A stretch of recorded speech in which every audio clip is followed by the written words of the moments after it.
ಶಾಪುರದಲ್ಲಿ ಯುವ ಬರಹಗಾರ ಕವಿ ಬಸವರಾಜ್ ವರದುರ್ಗ ಅವರು ರಚಿಸಿದ ಕೆಂಪು ಬಸ್ಸಿನ ಸುಂದರಿ ಎಂಬ ಪುಸ್ತಕ ಲೋಕಾರ್ಪಣೆ ಕಾರ್ಯಕ್ರಮದಲ್ಲಿ ಶ್ರೀ ವಾಲ್ಮೀಕಿ ಮಠದ ಪೂಜ್ಯ ಶ್ರೀ ವರದಾನೇಶ್ವರ ಶ್ರೀಗಳು, ಮುಡಬಳದ ಪೂಜ್ಯ ಶ್ರೀ ತ್ರಿಶೂಲ ಶರಣರು, ರಾಜಕೀಯ ಗಣ್ಯರು ಸೇರಿದಂತೆ ಅಪಾರ ಸಂಖ್ಯೆಯ ಓದುಗರು ಪಾಲ್ಗೊಂಡಿದ್ದರು.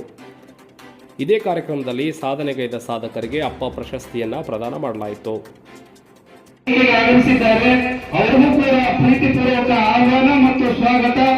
ಸ್ವಾಗತ ಮಾಡಲಿಕ್ಕೆ ಜೋರಾದ ಚಪ್ಪಾಳೆ ಮೂಲಕ ಸ್ವಾಗತ ಮಾಡ್ತೀರಿ ಅಂತಕ್ಕಂಥ ನಂಬಿಕೆಯನ್ನ ನಾವು ಇಟ್ಕೊಂಡಿದ್ದೇವೆ.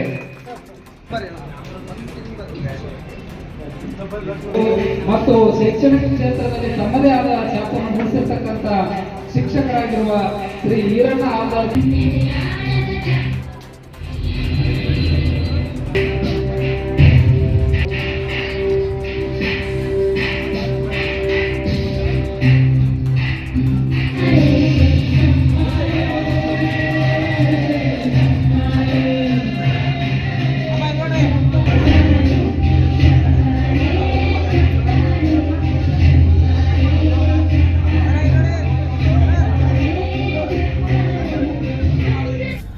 ಎಲ್ಲರಿಗೂ ನಮಸ್ಕಾರ. ಇವತ್ತು ನವೆಂಬರ್ 26 ಸಂವಿಧಾನ ಅಂಗೀಕಾರವಾದಂಥ ವಿಶೇಷ ದಿನದಂದು ನಮ್ಮ ದಿವಂಗತ ಶ್ರೀ ಎನ್ಕೋ ಬೋಧರೆ ಸ್ಮರಣಾರ್ಥ ಶಿಕ್ಷಣ ಮತ್ತು ಗ್ರಾಮೀಣಾಭಿವೃದ್ಧಿ ಟ್ರಸ್ಟ್ ಮುಡಬುಳದ ವತಿಯಿಂದ ಪರಮ ಪೂಜ್ಯರಾದಂಥ ಶ್ರೀ ಶ್ರೀ ವರದಾನೇಶ್ವರರು ಹಾಗೂ ಮುಡಬುಳದ ಶ್ರೀ ಶ್ರೀ ಅವಧೂತ ತ್ರಿಶೂಲಪ್ಪ ಶರಣರ ದಿವ್ಯ ಸಾನ್ನಿಧ್ಯದಲ್ಲಿ ನಾವು ಕೆಂಪು ಬಸ್ಸಿನ ಸುಂದರಿ ಪುಸ್ತಕ ಬಿಡುಗಡೆಯನ್ನು ಶುಭಶ್ರೀ ಹೋಟೆಲ್ನಲ್ಲಿ ನೆರವೇರಿಸಿದ್ವಿ.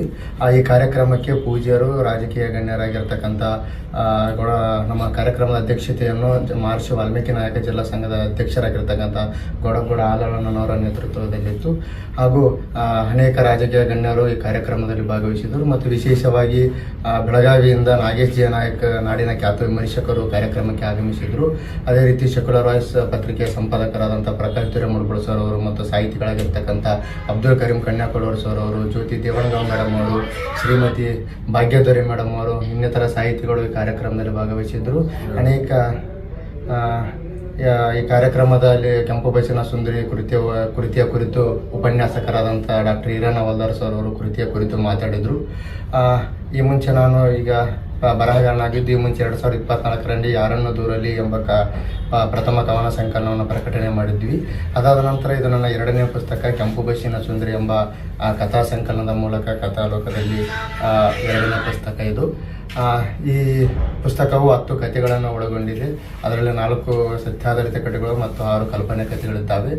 ಬಡತನದ ಕುರಿತು, ಕುಡಿತದ ಕುರಿತು ಮತ್ತು ಸಮಾಜದಲ್ಲಿ ಆಗ್ತಿರ್ತಕ್ಕಂಥ ಮೋಹ, ಆಕರ್ಷಣೆಯ ಕುರಿತು ನನ್ನ ಕೃತಿಗಳನ್ನು ಮಾಡಿದ್ದೀನಿ. ಇದು ಪ್ರಥಮ ಪುಸ್ತಕವಾಗಿರೋದ್ರಿಂದ ನಮಗೆ ಓದುಗರೇ ನಮ್ಮ ಪ್ರೇರಣಾ ಶಕ್ತಿ, ನಮಗೆ ಪ್ರೋತ್ಸಾಹಕರು ಅವರೇ ಆಗಿರ್ತಾರೆ. ಹಾಗಾಗಿ ಓದೋದ್ರ ಮೂಲಕ ಎಲ್ಲರೂ ಸಹ ನಮಗೆ ಪ್ರೋತ್ಸಾಹ